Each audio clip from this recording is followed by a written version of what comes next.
Truth is not a title that we attach, it is a reality in which we observe, right? Jesus makes a very bold claim in John 14:6 that no one else has ever claimed before, that He is the way, He is the truth, and He is the life. That He is claiming that He Himself is the standard of truth. Not the one that exhibits truth solely, but He's the standard in which truth can be judged based upon. So this really gets down to the question, is truth objective or is truth subjective? If I say that something is true, does that make it true because of my subjective opinion, or is it true because I observe it to exist in a certain way within these certain constraints and certain circumstances in a way that cannot exist in any other way? Because that's what truth really is. Truth is an objective thing. It is not that we attach our opinion to something that's what makes it true. It is that it is observable in a way that can only exist in the way it exists in these set circumstances, in these set environment, right? If I'm a man, right? If I claim to be a woman, that does not make me a woman, right? Because if you observe, I still have the same chromosomal makeup. I still have the same anatomical makeup. I still have the same hormonal makeup. Just by me claiming this truth title, this truth opinion, this truth bias to my identity does not actually change my identity, right? My identity is still a man of God, a child of God that God died for, right? My identity is not tied up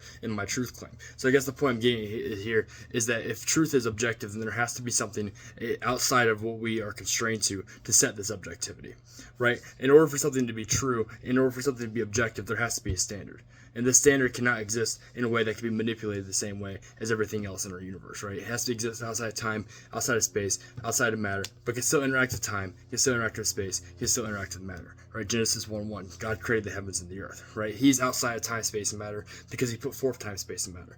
But John 1:14, for God became flesh. He can still interact within time, space, and matter.